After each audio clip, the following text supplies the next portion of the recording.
చాలయ్యా ముఖ దర్శనము చాలయ్యా నీ ముఖ దర్శనము చాలయ్యా అన్నపానములు మరచి నీతో గడుపుట పరలోకానుభవమే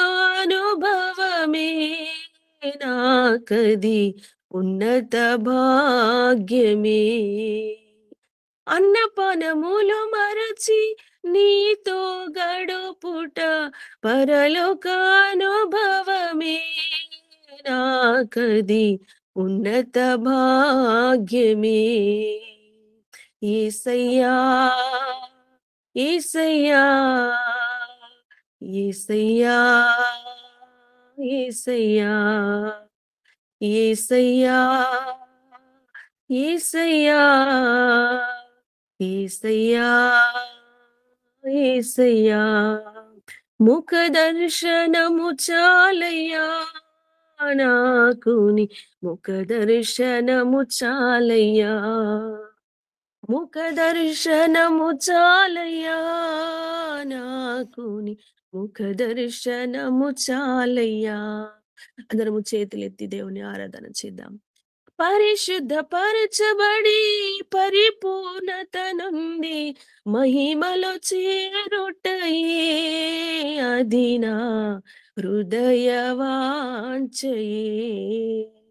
పరిశుద్ధపరచబడి పరిపూర్ణత నుండి మహిమలో చేరుటయే అది నా హృదయ వాంఛయే యేసయ్యా యేసయ్యా యేసయ్యా యేసయ్యా యేసయ్యా యేసయ్యా యేసయ్యా యేసయ్యా ముఖ దర్శనము చాలయ్యా నాకు నీ ముఖ దర్శనము చాలయ్యా ముఖ దర్శనము చాలయ్యా నాకు నీ ముఖ దర్శనము చాలయ్యా కోట్ల కొలది దేవదూతల సమూహముతో కూడి గానము చేసేదను ప్రభువా నిత్యము స్తుతింతును కోట్ల కొలది దేవదూతల సమూహముతో కూడి గానము చేసేదను ప్రభువా నిత్యము స్తుతింతును యేసయ్యా యేసయ్యా యేసయ్యా యేసయ్యా యేసయ్యా యేసయ్యా యేసయ్యా యేసయ్యా ముఖ దర్శనము చాలయ్యా నాకు నీ ముఖ దర్శనము చాలయ్యా ముఖ దర్శనము చాలయ్యా నాకు నీ ముఖ దర్శనము చాలయ్యా సమీపించని తేజస్సులో నివసించు నా దైవమా సమీపించని తేజస్సులో నివసించు నా దైవమా నాకు నీ ముఖ దర్శనము చాలయ్యా యేసయ్యా యేసయ్యా యేసయ్యా యేసయ్యా యేసయ్యా యేసయ్యా యేసయ్యా యేసయ్యా ప్రభువా నీకు స్తోత్రం స్తోత్రం స్తోత్రం స్తోత్రం స్తోత్రం నాయనా ఈ ఉదయ కాలం నీ ముఖ దర్శనం మాకు చాలు ప్రభువా యేసయ్యా నీకు వందనాలు సమీపించరాని తేజస్సులో నివసించువాడా అమరత్వము కలిగిన వాడా నిత్యము స్తుతులకు పాత్రుడా నాయనా నిత్యము కోట్లాది కోట్ల దేవదూతలచే పరిశుద్ధుడు పరిశుద్ధుడు అని పొగడబడుచున్న దేవానికి వందనాలు ప్రభువా నీకు స్తోత్రం స్తోత్రం స్తోత్రము నాయనా నీకే వందనాలు వందనాలు పరిశుద్ధమైన దేవానికి స్తుతి కలుగును గాక నీకు మహిమ కలుగును గాక, మహిమ కలుగును గాక ప్రభువా. అయ్యా! మీ నామం హెచ్చించవలసి ఉన్నది. మేము తగ్గవలసి ఉన్నది ప్రభువా. అయ్యా! మీరు స్తుతులకు పాత్రుడవు తండ్రి. స్తోత్రార్హుడవు ప్రభువా. నీకు వందనాలు చెల్లిస్తూ ఉన్నాము తండ్రి. యేసయ్యా! నీకే మహిమ, నీకే మహిమ. ఈ ఉదయకాల గూగుల్ మీట్‌ని బట్టి నీకు స్తోత్రము నాయన. నిన్ను ఆరాధించి, నిన్ను ఘనపరిచే వారిగా మమ్మల్ని అందరూ మీరు సిద్ధపరిచినందుకై నీకు వందనాలు. మేమందరము నిన్ను స్తుతించుటకు ప్రభువా, నీవు కృప చూపినందుకై నీకు వందనాలు ప్రభువా. మా జీవితాల్లో నువ్వు చేసిన మేలులను బట్టి నీకు వందనాలు. ప్రభువా, ఉపకారములను బట్టి నీకు స్తోత్రము నాయన. ప్రభువా, నీకు స్తోత్రము, స్తోత్రము, స్తోత్రము నాయన. నువ్వు చేసిన ప్రతి మేలును బట్టి తలపోసుకుంటూ, నిన్ను స్తుతిస్తూ, నిన్ను ఘనపరుస్తూ, నీ నామమును హెచ్చిస్తూ ఉన్నాం. ప్రభువా, నీకే వందనాలు. ప్రభువా, నీకే వందనాలు. నువ్వు మేలు చేసే దేవుడవు ప్రభువా. మేలు చేయక నీవు ఉండలేవు ప్రభువా. ప్రతి ఒక్కరి జీవితంలో మేలు చేసే దేవుడవు ప్రభువా. అద్భుతములు చేసే దేవుడవు. ఆశ్చర్య కార్యములు చేసే దేవుడవు ప్రభువా. నిన్న, నేడు నిరంతరం ఏకరీతిగా ఉండేవాడవు ప్రభువా. మారని వాడవు నాయన. మార్పు లేని దేవుడవు ప్రభువా. నీకు స్తోత్రము తండ్రి. నువ్వెంతైనా నమ్మదగిన దేవుడవయ్యా. నీకు స్తోత్రాలు, స్తోత్రాలు ప్రభువా. అయ్యా! నీకే మహిమ, నీకే మహిమ, నీకే మహిమ. యేసయ్యా! నీకే స్తుతి స్తోత్రములు చెల్లిస్తూ, మమ్మలందరిని బట్టి ప్రభువా నీకే కృతజ్ఞతలు చెల్లిస్తూ, మా యొక్క కొద్ది స్తుతి ఆరాధన మా ప్రభు రక్షకుడైన యేసుక్రీస్తు నామములో సమర్పిస్తున్నాను తండ్రి. ఆమేన్.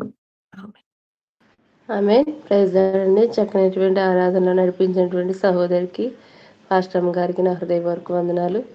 వందనాలు. ఇప్పుడు రాజు బ్రదర్ వందనాలండి. రాజు బ్రదర్ గారు వాక్యాన్ని మనకి విత్తుతారు.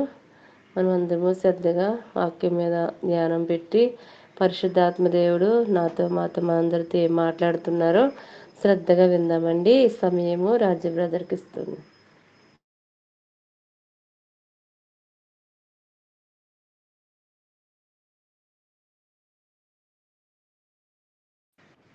ప్రైజ్ లార్డ్ చూస్తుంది సిస్టర్ గారు. Praise the Lord. దేవుని పరిశుద్ధ నామమునకు మహిమ కలుగును గాక. ఈ ఉదయకాల సమయంలో ఈ గూగుల్ మీట్ ఆరాధనకు కూడి వచ్చిన ప్రియమైన దేవుని బిడ్డలందరికీ మన ప్రభువును ప్రియరక్షకుడైన యేసుక్రీస్తు నామంలో నా ప్రేమపూర్వక వందనాలు తెలియపరుస్తున్నాను. దేవుడు తన సన్నిధి కాంతిని మన మీద ఉదయింపచేసి మనలను నిశ్చయముగా ఆశీర్వదించునుగాక. ఆమేన్. కొద్ది నిమిషాలు మనము దేవుని యొక్క మాటలను ధ్యానం చేసుకుందాం. పరిశుద్ధ గ్రంథమైన బైబిల్లో నుండి యోహాను సువార్త 14వ అధ్యాయము మొదటి వాక్యాన్ని మనం చదువుకుందాం. యోహాను సువార్త 14వ అధ్యాయము మొదటి వాక్య భాగాన్ని మనం చదువుకుందాం. మీ హృదయమును కలవరపడనీయకుడి. అదే రీతిగా ఇదే 14వ అధ్యాయము 27వ వచనాన్ని కూడా మనం గమనిస్తే, శాంతి మీకు అనుగ్రహించి వెళ్ళుచున్నాను, నా శాంతిని మీకు అనుగ్రహించుచున్నాను. లోకమిచ్చినట్టుగా నేను మీకు అనుగ్రహించుట లేదు. మీ హృదయమును కలవరపడనీయకుడి, వెరవనీయకుడి. చదువుబడిన లేఖన భాగాలలో యేసుప్రభువారు తన శిష్యులతో ఈ మాటను ప్రస్తావిస్తూ ఉన్నాడు. ఆయన శరీరధారిగా ఈ లోకానికి వచ్చారు. 33.5 సంవత్సరాలు ఈ భూమి మీద ఆయన సజీవునిగా జీవించారు. ఆయన శిలువ బలియాగానికి వెళ్ళబోయే ముందు శిష్యులతో ఈ యొక్క మాటలను ఆయన పలుకుతూ ఉన్నారు. మీ హృదయాలను కలవరపడనీయవద్దు. ఎందుకు ఈ మాటను శిష్యులతో ఆయన చెప్పి ఉన్నాడంటే, అప్పటి వరకు తమ గురువు, తమ నాయకుడు అనేక మంది ప్రజలను స్వస్థపరచటం, ఆ యొక్క వైభవం వారు కళ్ళారా ప్రత్యక్షంగా చూశారు. ఒక్కసారిగా యేసుప్రభువారు వారి మధ్యలో నుండి వెళ్ళిపోతే ఇక ఎన్నటికీ ఆయన ప్రత్యక్షంగా కనబడకపోతే వారి హృదయాలు, వారి జీవితాలు ఎంతగానో కంగారు పడతాయి. ఎందుకంటే ఈ 12 మంది గూడా రకరకాల మరి పనులు చేసుకుంటున్నవారు. వారిలో అధిక భాగం మరి వృత్తికి చేపలు పట్టేవాళ్ళు. ఒక్కసారిగా మరి యేసు ప్రభు వారిని విడిచి వెళ్తే మా పరిస్థితి ఏమైపోద్ది? మా భవిష్యత్తు ఏమైపోద్ది? మా కుటుంబాలు ఏమైపోతాయి? అని ఇలాంటి ఆలోచనలు అనేకమైనవి వారి తలంపులకి, వారి హృదయాలకి కలుగుతూ ఉంటాయి. కనుక ముందుగానే వారిని యేసుప్రభువారు మానసికంగా సిద్ధపరుస్తూ ఉన్నాడు. మీ హృదయాలను కలవరపడనీయవద్దు. నా తండ్రి ఇంట అనేక నివాసములు కలవు అని పరలోక సంబంధమైన విషయాలను వారితో అక్కడ మాట్లాడుతున్నాడు. నా దేవుని ప్రియమైన వాళ్ళరా, యేసు ప్రభువారు ఎప్పుడు ఆయన మాట్లాడినా, ఆయన ఈ భూమి మీద పరలోక రాజ్య సంబంధమైన విషయాలనే ఎక్కువగా ఆయన మాట్లాడారు. ఎందుకంటే పరలోకం నుండి దిగి వచ్చిన దేవుడు ఆయన మాత్రమే కనుక, ఆయనకి ఈ భూలోకము మరి శాశ్వతం కాదు అని మరి ఆయనకు తెలుసు. ఇది ఏదో ఒక రోజు మరి లయమైపోతుందని ఆయనకు తెలుసు. ఇది ఏదో ఒక రోజు నశించిపోతుందని ఆయనకు తెలుసు. కనుక ఆయన మరి నశించిపోని నిత్యము ఉండే పరలోక రాజ్యాన్ని గురించి ఆయన ఎక్కువగా మాట్లాడాడు. ఆయన పరిచర్య ప్రారంభించినప్పుడు కూడా పరలోక రాజ్య సువార్తనే ఆయన ప్రకటించాడు.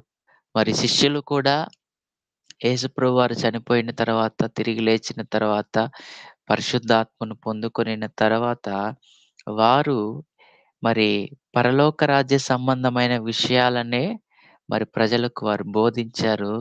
మరి దేవుని యొక్క మరి విషయాల మీదనే ప్రజలను వారు స్థిరపడేటట్లు చేయగలిగారు. మంచిది. ఆహ్, ఇక్కడ శిష్యులతో యేసుప్రభు చెప్తున్న చక్కని మాట, మీ హృదయాలను కలవరపడనీయవద్దు అని అక్కడ మాట్లాడుతున్నాడు. మంచిది. ఈ యొక్క మాటను మాత్రం మనం తీసుకుందాం. మన జీవితాలలో కూడా అనేక కలవరాలు, అనేక కృంగుబాట్లు కలుగుతూ ఉంటాయి. ఆ కలవరమైన పరిస్థితులు అది ఏ రీతిగా వచ్చినప్పటికీ కూడా వాటి నుండి మనము బయటపడాలని, వాటి నుండి మనము విడిపించబడాలని ఎంతగానో ప్రార్థన చేస్తూ ఉంటాం. దేవునిని బ్రతిమలాడుతూ ఉంటాం. అయితే నా దేవుని ప్రియమైన వారలారా, దేవుని యందు మనము విశ్వాసం ఉంచుచున్నాము కనుక, ఒక 2 విషయాలను మాత్రం, ఒకటి వ్యక్తిగతంగా, ఒకటి మనము దేవునిలో ఎంత స్థిరంగా ఉండాలి అనే విషయాన్ని, 2 విషయాలను నేను మీ దృష్టికి తేవాలని ఇష్టపడుతున్నాను. మొదటిగా ఒక కలవరము కలిగించే విషయము ఇప్పుడు ఏమి ఉన్నదంటే, గలతీయులకు రాసిన పత్రిక మొదటి అధ్యాయము 7వ వాక్యంలో అక్కడ అపోస్తలుడైన పౌలు భక్తుడు మాట్లాడుతున్నాడు. ఒకసారి మనం చదువుదాం. గలతీయులకు రాసిన పత్రిక మొదటి అధ్యాయము 6, 7 చదువుదాం. క్రీస్తు కృపను బట్టి మిమ్మును పిలిచిన వానిని విడిచి భిన్నమైన సువార్త తట్టుకు మీరింత త్వరగా తిరిగిపోవుట చూడగా నాకు ఆశ్చర్యమగుచున్నది. అది మరి ఒక సువార్త కాదు కానీ, క్రీస్తు సువార్తను చెరపగోరి మిమ్మును కలవరపరచువారు కొందరు మీలోనే ఉన్నారు అని అక్కడ అపోసరైన పౌలు భక్తుడు గలతీ సంఘానితో మాట్లాడుతున్నాడు. నా దేవుని ప్రియమైన వాళ్ళారా, ఇప్పుడు కలవరము ఎక్కడ కలుగుతుందంటే, భిన్నమైన బోధలు మనము లోకంలో వింటూ ఉన్నాం. ఏది సరి అయిన బోధ, ఏది మనము నిలకడ కలిగి ఉండాలో, ఏ బోధను నమ్మాలో, ఏ బోధకుడిని నమ్మాలో తెలియనటువంటి గందరగోళమైన పరిస్థితి. కారణం ఒక్కటే. ఇక్కడ చాలా తేటగా అపోస్తలుడైన పౌలు భక్తుడు మాట్లాడుతున్నాడు. క్రీస్తు యొక్క సువార్తను చెరపగోరేవారు కొందరు ఉన్నారు. వారి ద్వారానే ఈ కలవరము కలుగుతుంది అని అక్కడ మాట్లాడుతున్నాడు. అవును నా దేవుని ప్రియమైన వారలారా, ఈ అంత్య దినాలలో ఆత్మీయంగా మనము దేవునితో ఎక్కువగా బలపడుతున్న కొద్దీ, ఈ కలవరపరిచే బోధలు, బోధకులు అధికమైపోతున్నారు. చూడండి, కొంతమంది ఆదివారమే సరి అయినదంటారు.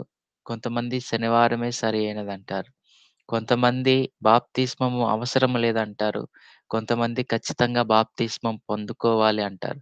కొంతమంది పరిశుద్ధాత్మ వరాలు లేవు అని అంటారు. కొంతమంది పరిశుద్ధాత్మ వరాలు ఇప్పటికి ఉన్నాయంటారు. ఇలా రకరకాల వాదనలు. మరి ఇవన్నీ కూడా ఈ లోకంలో మనం చూస్తున్నాం. మనం వెళ్ళే సంఘము, మనం వినే బోధ ఎలా ఉందో ఒకసారి మనల్ని మనము మరి పరీక్షించుకోవాలి. మనము వినే బోధ ద్వారా మనము దేవునికి సమీపముగా వెళ్ళగలుగుతున్నామా? మనము దేవునితో నిజమైన సహవాసాన్ని కలిగి ఉన్నామా? లేదంటే ఏదో మరి మందిరానికి వెళ్తూ ఉన్నాం. ఏదో దేవుడిని ఆరాధించాలి కాబట్టి ఆరాధన చేస్తూ ఉన్నాం. దేవుడు మన ప్రార్థనలకు జవాబునివ్వాలి కాబట్టి సంతోషపడుతున్నాం. ఇది కాదండి.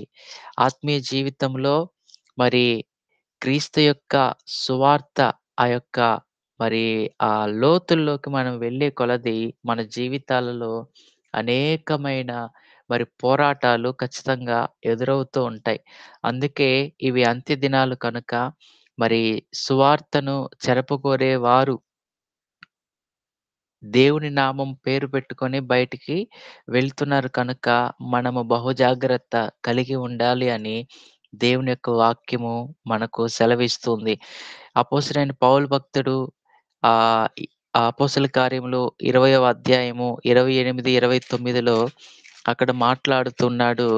ఆయన రక్షణ పొందిన తరువాత మరి సంఘముతో ఆయన మాట్లాడుతున్న ఒక చక్కని మాటేందంటే 20వ అధ్యాయము 28, 29 దేవుడు తన స్వరక్తమిచ్చి సంపాదించిన తన సంఘము. కనుక సంఘమనేది ఎలా ఏర్పడింది అంటే, యేసు ప్రభు యొక్క రక్తము ద్వారా ఆయన కొనుక్కున్నాడు. కనుక దీని మీద ఎవ్వరికి అధికారం లేదు. దీని మీద ఆయనకు మాత్రమే అధికారం ఉంది. కనుక ఆయన పనిని ఆయన మనకు అప్పగించాడు. దేవుని పని చేయమని దేవుడు మనకొక బాధ్యతనిచ్చాడు. కనుక ఇవ్వబడిన బాధ్యతను మనము జాగ్రత్తగా చేయవలసిన వారమై ఉన్నాము. ఒకానొక దినాన దేవుడు మనలను లెక్క అడుగుతాడు కనుక, మనం లెక్క అప్పగించేటప్పుడు ఆయన ఎదుట నిలువబడినప్పుడు సిగ్గుపడనక్కరలేని పనివారిగా మనము నిలబడవలసిన వారమై ఉన్నాం. అంత మాత్రమే కాదు కానీ 29వ వచనంలో మనము గమనించినట్లయితే, నేను వెళ్ళిపోయిన తరువాత క్రూరమైన తోడేలు మీలో ప్రవేశించునని నాకు తెలియును. వారు మందను కనికరింపరు. కనికరింపరు. నేను వెళ్ళిపోయిన తరువాత సంగమా, ఇదిగో నేనున్నంత కాలం నేను ఇదిగో దేవుని యొక్క మాటల ద్వారా, దేవుని యొక్క సువార్తను మరి అపోస్తలుల బోధను మరి నేను మీకు తెలియపరిచాను. దానిలో మీరు కట్టబడాలని నేను ఎంతగానో ప్రయాసపడ్డాను. అయితే నేను వెళ్ళిపోయిన తర్వాత క్రూరమైన తోడేళ్ళు మీ దగ్గరకు వస్తాయి. ఇచ్చకపు మాటలు చెప్తారు. ఇదిగో తీయటి మాటలు చెప్పి మీ ఆత్మీయ జీవితాలను నాశనం చేస్తారు. తీయటి మాటలను చెప్పి వారు మీ జీవితాలను ఇదిగో వారు ఈడ్చుకుని వెళ్తారు. జాగ్రత్త కలిగి ఉండండి అని ఇక్కడ అపోస్తలుడైన పౌలు భక్తుడు సంఘముతో మాట్లాడుతున్నాడు. కనుక నా దేవుని ప్రియమైన వారలారా, ఈరోజు అనేక మంది సేవకుల యొక్క బాధ ఇదేనండి. సంఘము మరి నిజమైన సేవకుడు కష్టపడుతూ ఉంటే, ఆ సేవకుడికి విలువ ఇవ్వట్లేదు కానీ, ఎక్కడెక్కడికో పరిగెత్తుతూ ఉన్నారు. కారణం ఒక్కటే, ప్రజలు అంత్య దినాలలో దురద చెవులు కలిగిన వారుగా ఉంటారు అని దేవుని యొక్క వాక్యము సెలవిస్తుంది. తిమోతికి రాసిన 2వ పత్రిక 4వ అధ్యాయము 3వ వచనంలో మనము గమనించగలిగినట్లయితే, ఎందుకనగా జనులు హితబోధను సహింపక దురద చెవులు గలవారై తమ స్వకీయ దురాశలకు అనుకూలమైన బోధకులను తమ కొరకు పోగు చేసుకొని సత్యమునకు చెవియొగ్గక కల్పనా కథల వైపునకు తిరుగు కాలము వచ్చును. కనుక నా దేవుని ప్రియమైన వాళ్ళారా, సంఘము ఆత్మ సంఘముతో చెప్పుచున్న మాట చెవిగలవాడు వినుగాక అని ప్రకటన గ్రంథములో అనేక పర్యాయాలు మనం చదువుతున్నాం. కనుక మనము వింటున్న బోధ అది మనకు అనుకూలమైనదిగా కనబడుతుందా? లేదంటే అది మన ఆత్మీయ జీవితాలలో అది ఎలాంటి పరిస్థితులనైనా మనలను ఛేదించగలుగుతుందా? మనలను దేవుని ఎదుట సంపూర్ణముగా నిలబెట్టగలుగుతుందా? ఒక్కసారి మనలను మనము పరీక్షించుకోవాలి. నా దేవుని ప్రియమైన వాళ్ళారా, ప్రజలు కూడా ఇలాగే ఉన్నారు కనుక, ఆ గుంపులో మనమున్నామా? దురద చెవులు కలిగిన వారముగా అనుకూలమైన బోధలను మనము వింటున్నామా?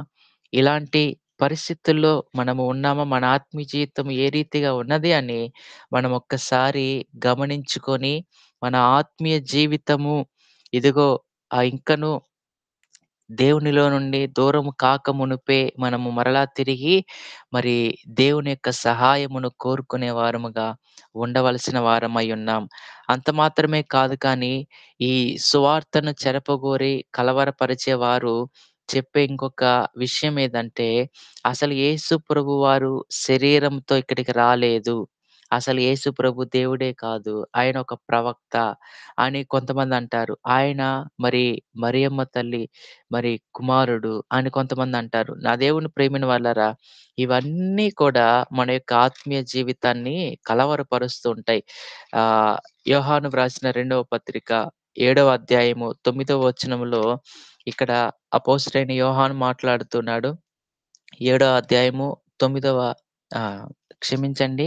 7వ వచనాన్ని మనం గమనిద్దాం. యేసుక్రీస్తు శరీరధారి అయి వచ్చెనని ఒప్పుకొనని వంచకులు అనేకులు లోకములో బయలుదేరియున్నారు. కనుక నా దేవుని ప్రియమైన వాళ్ళారా, ఇలాంటి మరి భయంకరమైన పరిస్థితుల్లో మనము నేడు దేవునిని ఆరాధిస్తున్నాం. కనుక మనము నేర్చుకొనిన బోధకు వ్యతిరేకమైన దానిని ఎన్నడూ కూడా మనము దానిని వెంబడించకూడదు. దాని వైపు మనం ఎన్నడూ కూడా వెళ్ళకూడదు. మరి దేవుడిచ్చిన బోధ ఒకే ఒక్క బోధ ఏందంటే అది అపోస్తలుల బోధ మాత్రమే. అపోస్తలుల బోధ అంటే ఏందో తెలుసా? ఈ మూర్ఖులగు ఈ తరము వారికి వేరై రక్షణ పొందటమే అపోస్తలుల బోధ. అపోస్తల కార్యముల గ్రంథము 2వ అధ్యాయము 39, 40 వచనంలో ఈ యొక్క మాటలను మనము చూడవచ్చు.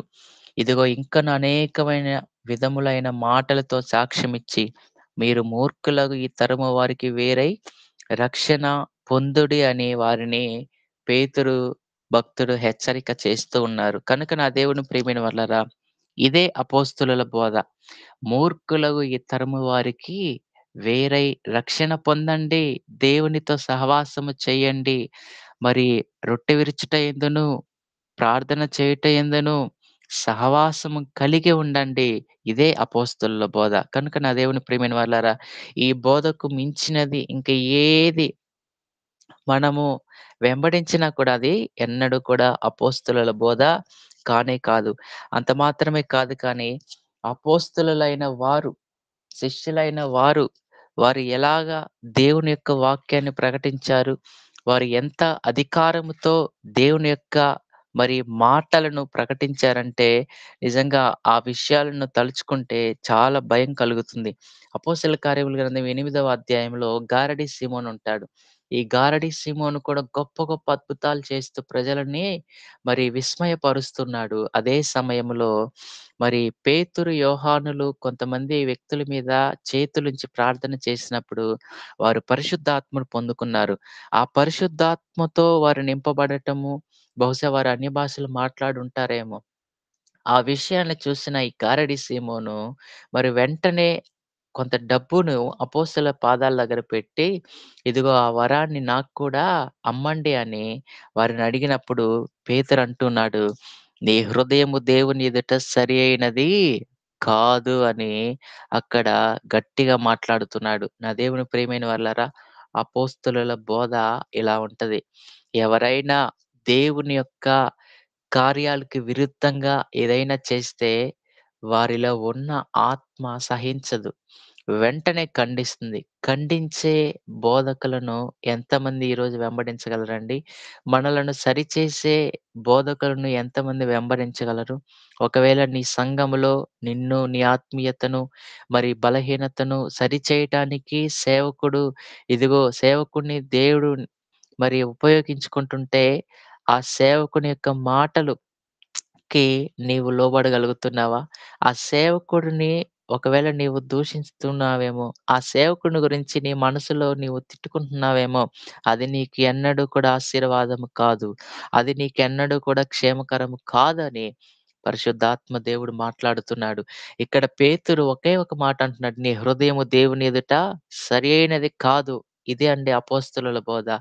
ఇలా చెప్తే సంఘాలలో అనేకమంది దేవునిని విడిచి వెళ్ళిపోతారు. లేదంటే ఇంకొక సంఘాన్ని ఎతుక్కుంటారని ఈరోజు సేవకులు కూడా ఏమైపోతున్నారంటే భయముతో మరి ఆహ్, వస్తున్న సంఘానికి విశ్వాసులను మరి వారు గట్టిగా ఖండించలేని భయంకరమైన పరిస్థితి సంఘాలలో మనం చూస్తున్నాం.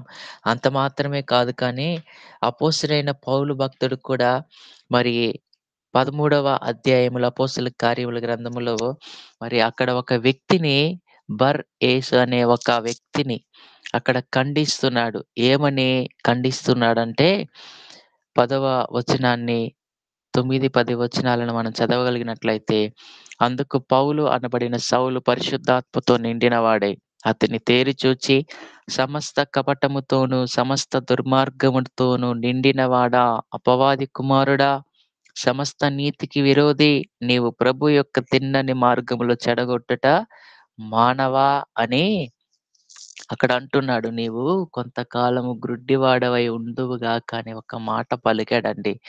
నా దేవుని ప్రియమైన వాళ్ళరా, సేవకుల యొక్క మాట దేవుడు ఎంతగా పరిగణలోకి తీసుకుంటున్నాడో మనం గమనించాలి. ఒకప్పుడు సంఘాన్ని హింసించిన సౌలు అనబడిన పౌలు రక్షణ పొందిన తర్వాత, దేవుడు తనను పట్టుకొనిన తర్వాత, దేవుని యొక్క సువార్తను ఎవరైనా అడ్డుకుంటూ ఉంటే ఎంత రోషముతో దేవుని యొక్క పని నిమిత్తమై మాట్లాడుతున్నాడో ఇక్కడ మనం గమనించవచ్చు. అపోస్తలుల బోధ అంటే ఇదే. కనుక నా దేవుని ప్రియమైన వాళ్ళారా, భిన్నమైన బోధ వలన ఇదిగో మిమ్మల్ని కలవరపరిచేవారు ఉన్నారు. వారిని గురించి మీరు బహు జాగ్రత్త కలిగి ఉండండి అని దేవుని యొక్క వాక్యము మనతో మాట్లాడుతున్నది. కనుక నా దేవుని ప్రియమైన వాళ్ళారా, మనము చేయవలసినది ఒకటే. మనం అంత్య దినాలలో ఉన్నాము. మనము మరి ఏది సత్యమైనదో, ఏది అసత్యమైనదో గుర్తించలేని మరి ఒక గందరగోళ పరిస్థితుల్లో ఉన్నాము కనుక, మనము మన యొక్క ఆత్మీయ జీవితాన్ని కాపాడుకోవడానికి మనము చేయవలసిన పని, ఒక ప్రాముఖ్యమైన పని దేవుడు మనతో మాట్లాడుతున్నాడు. మరి 20 యోధా పత్రిక 20వ అధ్యాయాన్ని మనం చదవగలిగినట్లయితే, ప్రియులారా, మీరు విశ్వసించు అతి పరిశుద్ధమైన దాని మీద మిమ్మును మీరు కట్టుకొనుచు, పరిశుద్ధాత్మలో ప్రార్థన చేయుచు, నిత్య జీవార్థమైన మన ప్రభువగు యేసుక్రీస్తు కనికరము కొరకు కనిపెట్టుకొనుటూ, దేవుని ప్రేమలో నిలుచున్నట్లు కాచుకొనియుండుడి. మీరు విశ్వసించు అతి పరిశుద్ధమైన దాని మీద కట్టబడుచు, పరిశుద్ధాత్మలో ప్రార్థన చేయిస్తూ మీ ఆత్మీయ జీవితాన్ని ఇదిగో జాగ్రత్తగా కాపాడుకొనండి. ఎందుకంటే మనము రాకడలో ఎత్తబడే గుంపులో ఉండాలి. బుద్ధి కలిగిన కన్యకల వలె మనము ఉండాలి. భిన్నమైన బోధల ద్వారా మనము దేవునిలో నుండి వైదొలిగిపోకూడదు. అలా దేవునిలో నుండి వైదొలిగిపోయేవారు అనేకమంది ఉన్నారు. కనుక మనము బహు జాగ్రత్త కలిగి ఉండాలి. మనము నేర్చుకొనిన అపోస్తలుల బోధకు వ్యతిరేకమైన బోధ అది ఎంత శక్తివంతమైనదైనా, అది ఒకవేళ ఇదిగో నేనే క్రీస్తునని ఒకవేళ ఎవరైనా చెప్పినా, లేదంటే దేవుడే నాకు సాక్షాత్తు బయలుపరిచాడని ఒకవేళ మరి ఎవ్వరు చెప్పినా సరే, మనము వాటన్నిటి నిమిత్తమై వివేచన కలిగి ఉండాలి.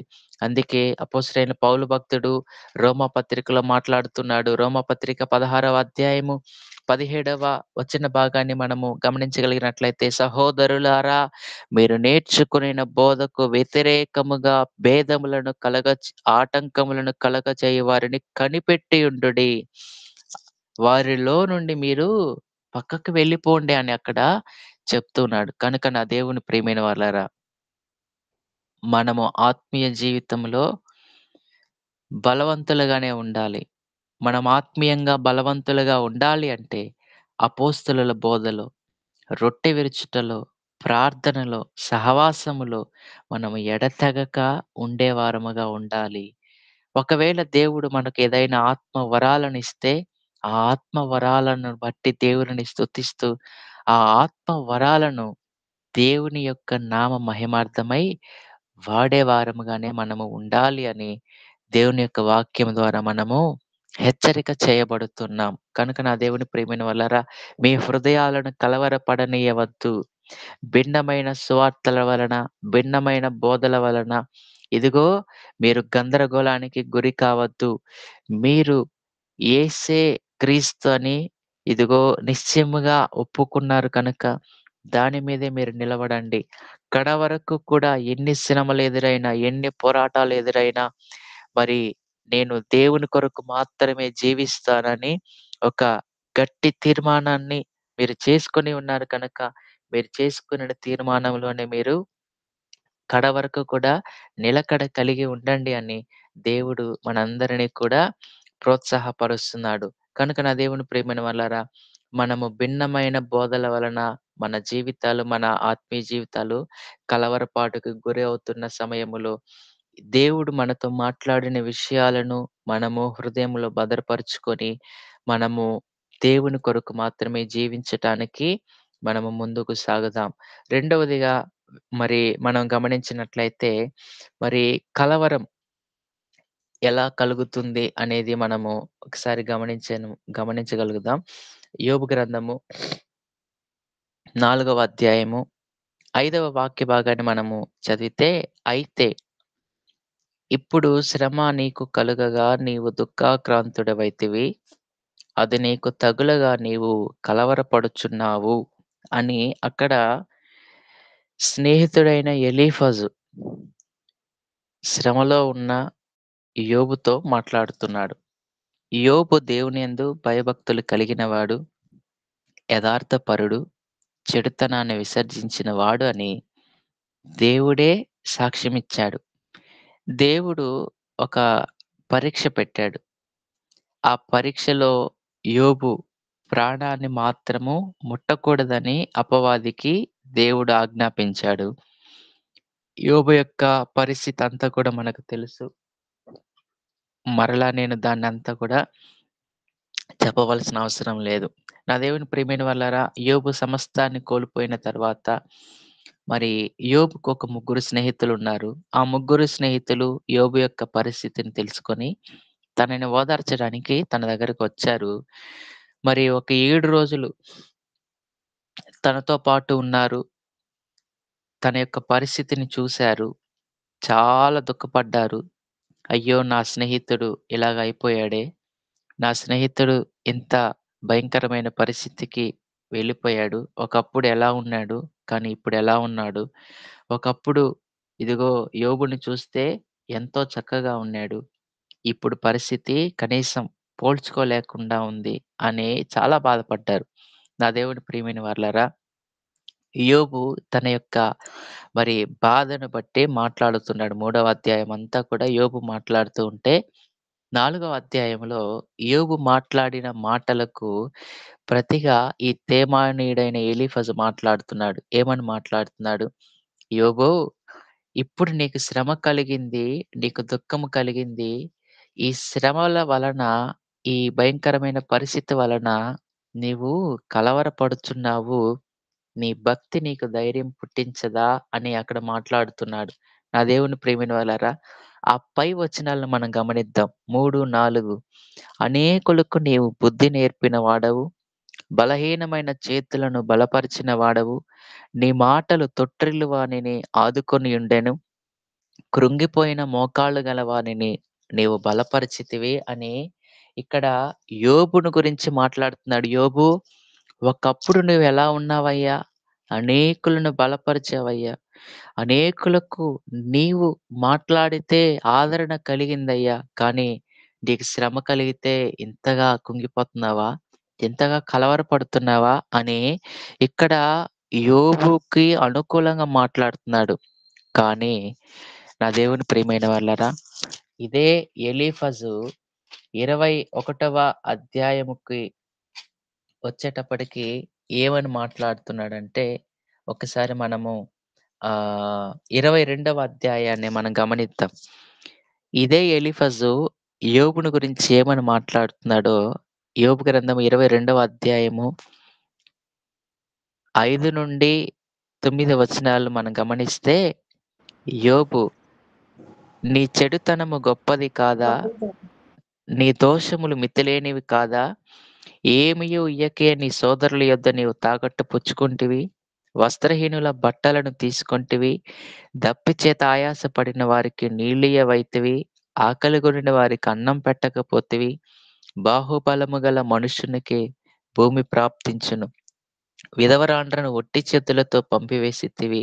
తండ్రి లేని వారి చేతులు విరగ్గొట్టితివి" అని ఇట్లా మాట్లాడుతున్నారు. నా దేవుని ప్రియమైన వాళ్ళారా, ఇక్కడ మనం గమనించాలి.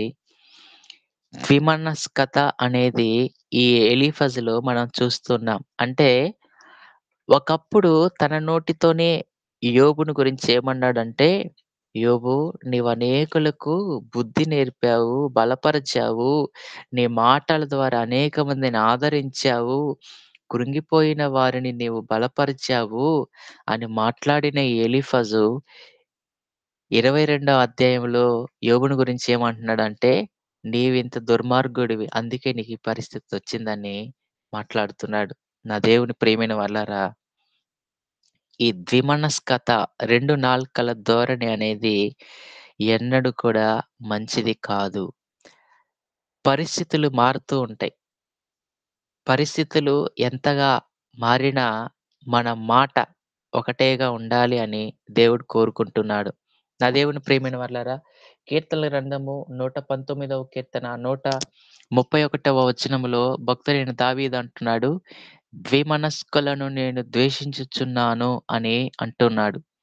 నా దేవుని ప్రియమైన వాళ్ళారా, ఎందుకు ద్విమనస్కులను నేను ద్వేషించుచున్నానని దావీదు మాట్లాడాడంటే, దావీదు సింహాసనాన్ని కోల్పోయిన తర్వాత దావీదు దగ్గర అహీతోపెలు అనే ఒక వ్యక్తి ఉన్నాడండి. ఈ అహీతోపెలు అనే వ్యక్తి మరి రాజుకి ఏ ఆలోచన చెప్పినా అది దేవుడిచ్చిన ఆలోచనగా భావించేవాడు దావీదు. దావీదు పాపం చేసిన తర్వాత సింహాసనాన్ని పోగొట్టుకొనిన తర్వాత ఈ అహీతోపెలు అనే వ్యక్తి అబ్షాలోము పక్షాన చేరి అబ్షాలోముకి ఒక దారుణమైన సలహాని, ఆలోచననిచ్చాడు. ఆ ఆలోచన దావీదుకు తెలిసినప్పుడు వెంటనే అహీతోపెలు యొక్క ఆలోచన చెడగొట్టమని దావీదు ప్రార్థన చేశాడు. ప్రార్థన చేసిన తరువాత దేవుడు ఆ అహీతోపెలు యొక్క దుర్మార్గమైన ఆలోచనను మరి జరగనివ్వలేదు. ఆ విషయం తెలుసుకొనిన అహీతోపెలు ఏం చేశాడో తెలుసా? ఉరేసుకొని చనిపోయినట్లుగా మరి సమూయేలు మొదటి గ్రంథము 15, 16, 17 అధ్యాయాలలో ఈ అహీతోపెలు గురించి మనము చదువుతాం. కనుక నా దేవుని ప్రియమైన వాళ్ళారా, ద్విమనస్కత, ఒకప్పుడేమో రాజుకి మంచి సలహా ఇచ్చాడు.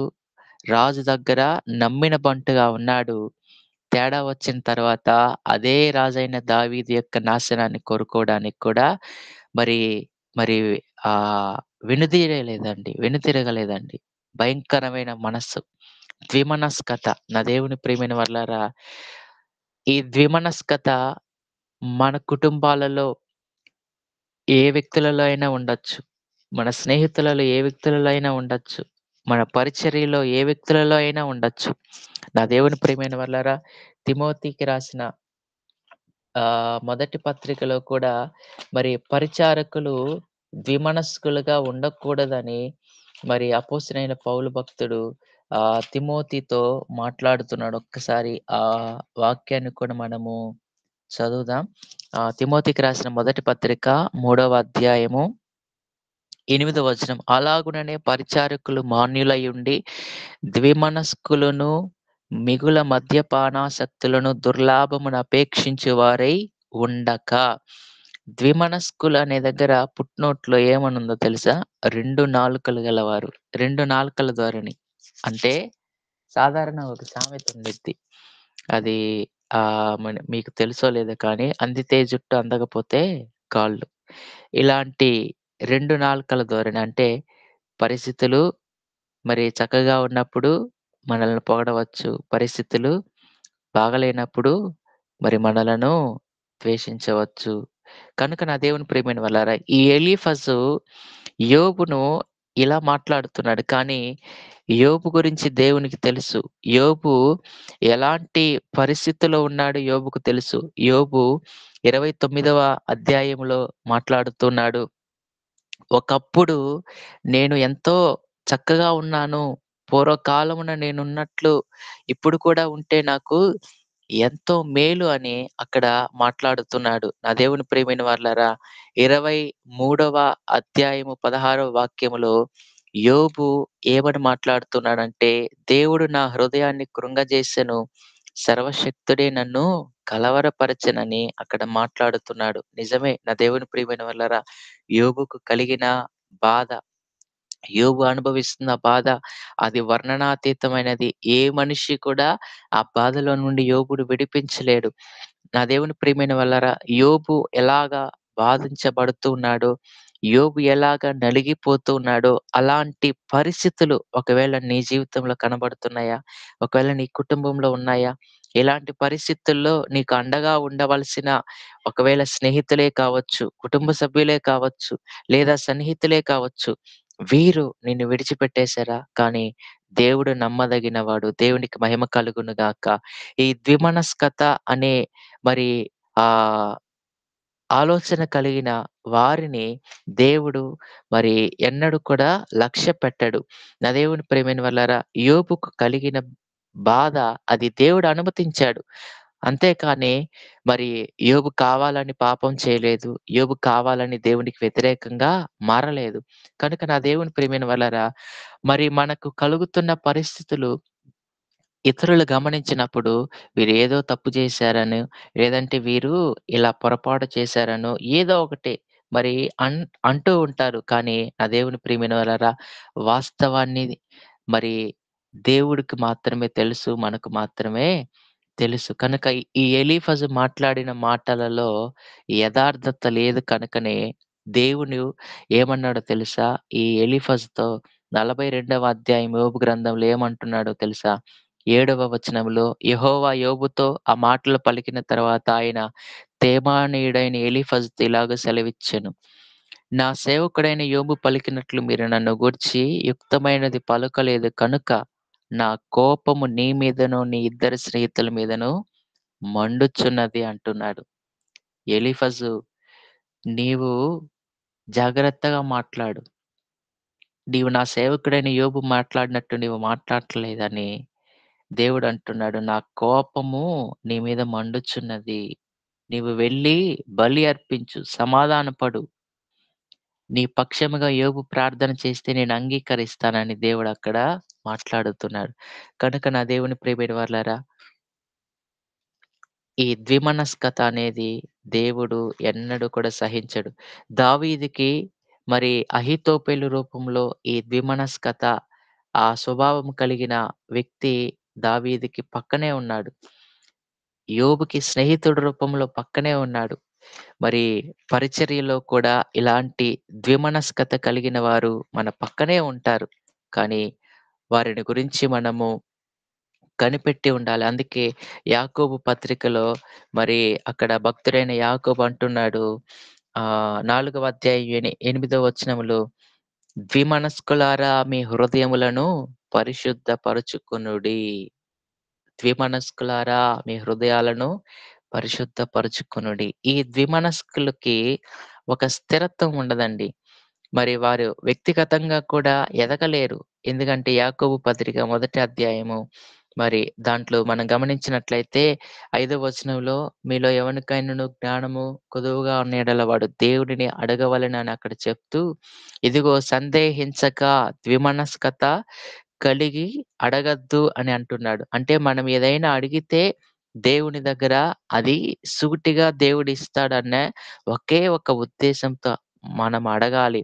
ఇదిగో దేవుడిస్తాడో లేదో అనే సందేహంతో మనము అడిగితే అది ద్విమనస్కత అవుతుందని అక్కడ మనం చదువుతున్నాం. అట్టి మనుష్యుడు ద్విమనస్కుడై తన సమస్త మార్గములందు అస్థిరుడు గనుక ప్రభువు వలన తనకేమైనా దొరుకునని తలంచుకొనరాదు. అని అక్కడ మనము చదువుతున్నాం. కనుక నా దేవుని ప్రియమైన వాళ్ళారా, ఒకవేళ వ్యక్తిగతంగా కూడా ఈ ద్విమనస్కత మనలో ఉందేమో జాగ్రత్త. ఈ ద్విమనస్కత వలన మన హృదయాలు కలవరపడుతూ ఉంటాయి. ఈ శ్రమల వలన మన హృదయాలు కలవరపడుతూ ఉంటాయి. ఈ కలవరాల వలన ఈ ద్విమనస్కత కలిగిన వ్యక్తుల ద్వారా మనము ఇంకా కలవరపడుతూ ఉంటాం. ఈ విషయాలన్నిటిలో కూడా మనము దేవుని మీద మాత్రమే ఆనుకోవాలి. ఈ విషయాలలో కలవరపరిచే విషయాలు వ్యక్తిగతంగా ఎన్నున్నా సరే, మనము దేవునిని విడిచిపెట్టకూడదు. యోబు ఆ కలవరపరిచే పరిస్థితులలో, బాధాకరమైన పరిస్థితులలో దేవుడిని అంటిపెట్టుకొని ఉన్నాడు కనుకనే, యోబును దేవుడు మొదట ఆశీర్వదించినంత కంటే అధికముగా ఆశీర్వదించినట్లుగా దేవుని యొక్క లేఖన భాగాల్లో మనము చదువుతున్నాం. కనుక నా దేవుని ప్రియమైన వాళ్ళారా, ఈ ఉదయకాల సమయములో మీ హృదయములను కలవరపడనీయకుడి. ఇదిగో ఆత్మీయ జీవితంలో భిన్నమైన బోధలను వింటూ ఒకవేళ నీకు కలుగుతుందా? కలవరపడనీయక ఇదిగో నీవు అపోస్తలుల బోధ యందే, రొట్టె విరుచుట యందే, ప్రార్థన యందే, సహవాసమందే నీవు నిలకడ కలిగి ఉండు అని దేవుడు మాట్లాడుతున్నాడు. వ్యక్తిగతంగా శ్రమల వలన నీవు కలవరపడుతున్నావా? ఇదిగో నిన్ను ఒకప్పుడు మంచి వాళ్ళు, మంచి వ్యక్తి అని అన్నవాళ్ళే ఇప్పుడు నిన్ను చేతగాని వారుగా, ఇదిగో నీ యొక్క ఆత్మీయ జీవితాన్ని కూడా చులకన చేసి మాట్లాడుతున్నారా? ఇదిగో బాధపడొద్దు.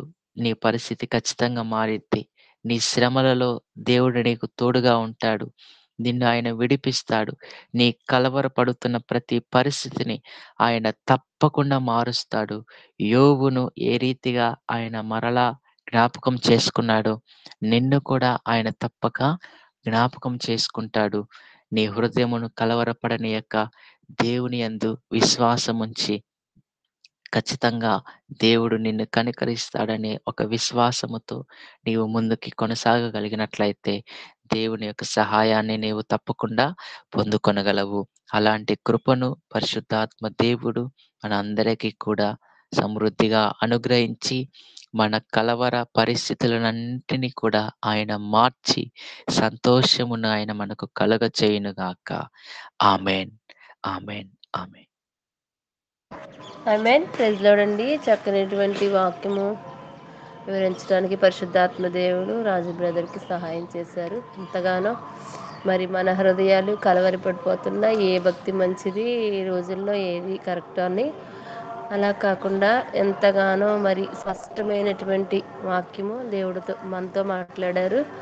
ఆయన శాంతే మనకు అనుగ్రహిస్తూ ఉన్నారు. ప్రవక్తలే కాదు, స్నేహితులే కాదు, మన మీద ఎన్నో వారు రెండు నాలుకలు గలవారై మనం నిందించినప్పుడు, హింసించినప్పుడు కలవరపడకుండా మరి యోబు ఏ రీతిగా అయితే రెండింతల అధిక ఆశీర్వాదం పొంది ఉన్నాడో అట్టి ఆశీర్వాదం మనకి వస్తుందని మనము ఏ బోధ వైపు వెళ్తున్నామో మనల్ని మనమే ఒకసారి గుర్తించుకోవాలి.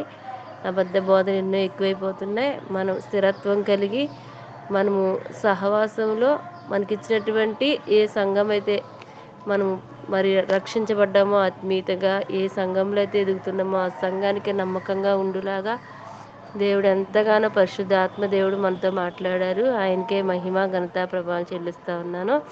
చివరి ప్రార్థన చేసుకుందామండి. మన మధ్యలో చూస్తున్న సిస్టర్ చివరి ప్రార్థన చేస్తారు. రాజు బ్రదర్ గారు ఆశీర్వాదం ఇస్తారు. Praise Lord sister.